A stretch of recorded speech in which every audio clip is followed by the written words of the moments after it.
I'm so excited because today I'm doing the mid-year book freakout tag, which is one of my favorite tags on all of BookTube, and I haven't been able to do it for the past few years. I believe I did this tag the first 2 years I was on BookTube, and then the following 2 years I just hadn't read enough by the midpoint of the year to merit doing a video and having enough variety in answers. But I think this year I've read more than enough books to answer these questions, so without any further ado, let's jump into the tag. Question number 1 is a doozy right off the bat, which is, what's the best book you've read so far this year? Before I jump into the answer, I do want to say that I'm not including rereads for these answers, so I probably would have said Death Note or The Diviners Otherwise because I reread both of those this year and I love those. But I think for a singular new book that I've read this year, my number 1 choice is Nice Try, Jane Sinner. There are definitely some manga series and some individual manga volumes that have really impressed me this year, but as far as a singular book, this one I think has to be the standout. I just read this last week and absolutely loved it. There are some more details that I will go into in a later question in this tag, but this was really great. It's also the only novel so far this year that has gotten 5 stars from me. This, if you're not aware, is about our main character, Jane Sinner, who has to finish off her high school classes at this local community college, and when she enrolls there, she gets herself involved in this online reality competition show called House of Orange that's very similar to Big Brother. Overall, although I wanted a little bit more out of the actual competition and Big Brother aspect of this, I really enjoyed it and I binge read it because I just couldn't put it down. Question number 2, what is the best sequel you've read so far this year? Since I've read several manga series this year, I've read my fair share of sequels so far. And it's a tight competition here, but I think I'm gonna have to go with the second volume of Liar Game. Liar Game is a manga series about a very naive girl who gets herself caught up in this very cutthroat game called the Liar Game. There are lots of different rounds where they compete in certain games and large sums of money are on the line. And she enlists the help of this former con man named Akiyama to assist her in getting through the game. Volume 2 was my favorite volume of the manga, and I think that was in large part due to the fact that the game within that was all contained within that volume, whereas several other games or rounds within the competition took place across several volumes, so this volume was like one succinct game, which I really enjoyed. Question 3, a new release that you haven't read yet but want to. I don't usually keep up with new releases, but somehow there are already 5 that have been released this year that I want to read. 2 of those I already own. One is All Your Twisted Secrets by Diana Urban, which is kind of Breakfast Club meets murder mystery. The second one is The King of Crows by Libba Bray, which is the final book in the Diviners series. I still need to finish it. I'm so behind on that. And then the 3 that I don't own are, firstly, The Black Flamingo by Dean Atta. Can't go wrong with a book about drag culture. Secondly is I'll Be the One by Lila Lee, which again, can't go wrong with anything about K-pop and like breaking down stereotypes in K-pop. We love that. And then lastly is The Guest List by Lucy Foley, which is like an Agatha Christie-esque, like And Then There Were None-esque murder mystery. And then on the flip side, question number 4 is most anticipated release for the second half of the year. Like I said, I don't usually keep up with new releases, so I didn't have one like really easy off the top of my head. However, literally just the other day on Instagram, I got an ad for this book called Wish They Were Us by Jessica Goodman, which sounds like it's right up my alley. It's very much a dark academia murder mystery at a boarding school book. We love those here. So I'll probably be picking that one up at some point, although it looks like it's a series, so I might hold off on it for a little while. Question number 5, biggest disappointment so far this year. And I have 2 for this one because the first one that I want to say feels like a little bit of a cop-out almost. And that first one is the first volume of Full Metal Alchemist. It doesn't seem super fair to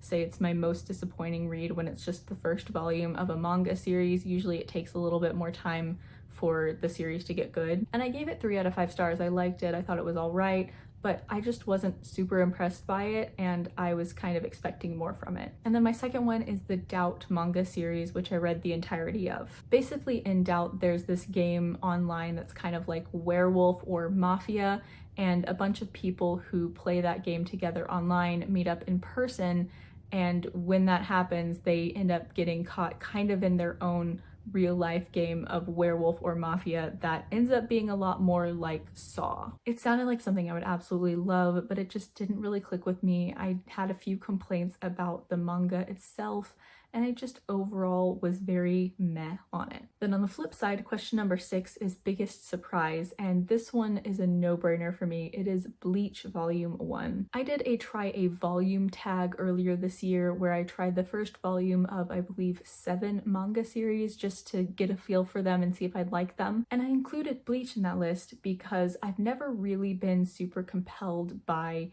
any of the big 3 manga series, and I wanted to at least give one of them a chance because they're the big 3 for a reason, right? And of the 3, Bleach seemed like the one I'd be most likely to enjoy because it dealt with like the Grim Reaper and like demons and ghosts, and that sounded kind of cool. And I ended up enjoying the first volume of Bleach more than a lot of the manga that I was much more interested in. I wasn't expecting to enjoy it as much as I did, and now I realize that I've gotten myself into a situation where I've got a 74 volume manga series on my hands, and that's a lot. Question 7 is a bit of a tricky one for me, and that is favorite new author, whether new to you or a debut author. Here's the thing, I'm not an incredibly author loyal person. There are a few authors that I've latched onto and really enjoy everything by them, or I want to pick up everything by them, but generally just because I enjoy a book by an author, it doesn't really mean I'm more inclined to pick up anything else they've written unless the premise is equally intriguing. And because of that, I'm not really sure I've read anything this year that makes me want to pick up anything else by that author just because it is by that author. So I guess I'm gonna go ahead and shout out my favorite author that I've read from this year, and that is Haruki Murakami. I read Kafka on the Shore at the beginning of the year. This was my first book of the year, and I really enjoyed it. My favorite Murakami novel is 1Q84, and this one got very close to beating that out, but I think that it ended up being mostly tied with it. I've said this so many times, but Murakami novels are very difficult to explain because they can be very weird. This one follows 2 different characters in 2 separate plot lines. One is a teenager and one is an old man who can talk to cats. I haven't read enough Murakami to say what I think the best place to start with his books is. I'm not sure I would say this one, but then again, my first Murakami novel was 1Q84, which most people say not to read first, so who am I to recommend things? Question 8 is going to be one that I'm changing because it is newest fictional crush, and I don't really have those. So instead of that, I thought it'd be interesting to talk about some stats for my reading so far this year. So on Goodreads, I made my reading challenge 20 books at the beginning of the year, which I probably need to tweak because I made that before I decided to definitely do a 30-day manga challenge where I read a manga volume a day for 30 days, and that eventually morphed into me reading 50 manga volumes in 30 days. So because of that, so far this year, I've read 66 books, which means that I've done 330% of my goal. Like I said, most of those are manga volumes, but even considering that, I'm leaps and bounds ahead of where I was reading-wise last year or the year before. At the beginning of the year, I mentioned that one of my goals this year was to reread some of my favorite books, and I did a whole book bucket list where I shared some of those, and I'll link that up in the cards. So far, I'm doing all right on that. I have done 1 and at least a half of those because I reread The Diviners, meaning to finish the series. Haven't done that yet. And I also started but did not finish a Death Note reread. I have either 2 or 3 volumes left in that reread, so I need to get on that. I set it down after the manga challenge and I need to pick it back up. Also, another fun fact before I move on to the next question, all but 4 of the books I've read this year have been by Japanese authors, and that's including The Diviners. So really, I've only read 3 new books this year that are by non-Japanese authors, which really shouldn't surprise me given that I've read so much manga this year, but also 3 of the novels I've read so far this year have been by Japanese authors as well. All right, enough of the stats, let's move back into the actual tag with question number 9, which is newest favorite fictional character. Again, I have 2 answers for this because one of them is a cop-out. Firstly, although he's not a new character to me this year, I do have to shout out Akiyama from the Liar Game manga series. Although I read the Liar Game manga series for the first time this year, I'd already seen the Japanese drama adaptation, so I'd already seen Akiyama in action and loved him as a character. So it felt like a cop-out to use him since I've already been familiar with him for a couple of years now, but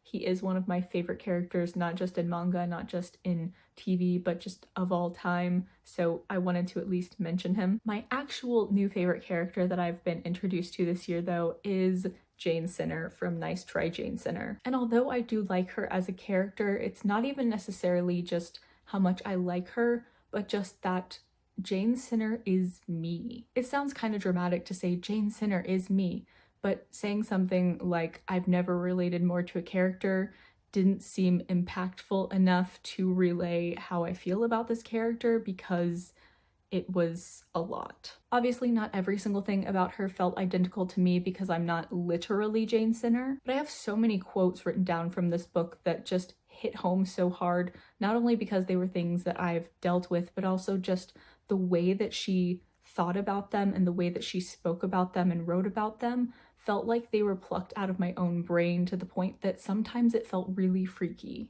And also, she's taking a psych class in this book and takes the Myers-Briggs test, and she tests as an INTP, which is my type, and that was just the final straw of everything about her hitting way too close to home. I just really can't convey in words how much Jane Sinner felt like I was reading about myself and how weird that was, and it was just a lot, which is why I'm choosing her as my favorite character, because it was just a really unique reading experience, reading about someone that felt so identical to me in many ways. Okay, question 10, a book that made you cry. I'm gonna have to give this to the Orange spin-off manga, Orange Future, Orange Volume 6, whichever one you want to call it. This is kind of a spin-off from the original Orange manga series and tells a possible optional timeline separate from the one that we see in the series. Honestly, I didn't even think it was that great or even necessary of a spin-off, but something about these characters and how wholesome and pure and loving they are for each other just makes me weep like a little baby. I love these characters. Please protect them. They're fantastic. So yeah, it wasn't even that great of a spinoff, but these characters are so precious that I still cried. Question number 11, a book that made you happy. This shouldn't be incredibly difficult because I feel like I've had a pretty good reading year and I've liked a lot of the books I've read, but I don't read a lot of particularly happy books. I tend to read a lot of dark stuff, or at the very least serious stuff, or stuff with a more serious or dark tone. Honestly, I think I'm just gonna cheat here and go with the books that I've reread so far this year, like the Death Note series and the Diviners, just because it made me happy to re-experience the story and get to see some of my favorite characters again. I guess another one I could mention is the first volume of Your Lie in April. That one's a happy, fun book that I really enjoyed. Number 12, the most beautiful book you've either bought or received this year. I do have to say I'm pretty partial to the covers of this series. This is the Seven Princes of the Thousand-Year Labyrinth. All of them have a different character on the cover, and they have a very distinct, very stereotypical anime style, I guess. It kind of reminds me of Gaia Online, and I really enjoyed these covers. So maybe these. I do also have to mention though, All Your Twisted Secrets is a really cool cover. I love the way that the characters are on here with the red. I really like the color scheme. Overall, really cool cover. It reminds me of Until Dawn quite a bit, the video game. And finally, the last question on the tag, what books do you need to read by the end of the year? Honestly, it kind of changes by the day and what I'm in the mood for. There's not really a strict set in stone list of books that I definitely have to read, apart from the book bucket list that I made at the beginning of the year, which also to me is pretty flexible. If I don't want to read the books on that, I'm probably not going to force myself to, but I have already made a pretty decent dent in that, so I'm feeling pretty positive about that. Top of the list is a reread of this lovely book, If We Were Villains by ML Rio. This is one of my absolute favorite books. It's a dark academia. During Camp NaNoWriMo, I've actually been trying to develop some of my story ideas a bit further, and one of the ones I've been working on is a dark academia, and it's really gotten me in the mood to reread this, and so I'm probably going to do that very soon. I'm also currently reading Special Topics in Calamity Physics by Marisha Pessl, so hopefully I'll finish this by the end of the year. Anatomy of Story is another one that I need to finish by the end of the year. I've been going through it right now, but I keep picking it up and setting it down, and I just need to finish it. I started and have not yet finished a reread of The Final Empire by Brandon Sanderson. I love the book, but I just have not been in the fantasy mood, so I haven't picked it up in a couple weeks. There's nothing super set in stone. There are just some that I want to read. Like, I want to finish the Diviner series, and it would be cool if I could read Infinite Jest by the end of the year, but are either of those gonna happen? Probably the Diviners is a lot more likely than Infinite Jest, which I just keep putting off. I can't really think of any more books at the moment, but I think the best list that I will be able to give you is my most recent top of my TBR video, which I will link up in the cards. That has the list of books that I'm currently most intrigued by, and those are probably the ones I'll be trying to read by the end of the year. All right, so that is the mid-year book freakout tag. I enjoyed it as always. It is, like I said, one of my favorite tags, both to watch and to do. Links to all my social media are down in the description. I'm most active on Goodreads and Twitter. Please add me as a friend on Goodreads. I'd love to be friends with all of you on there. Like, comment, subscribe, all that jazz. Thank you so much for watching. Bye.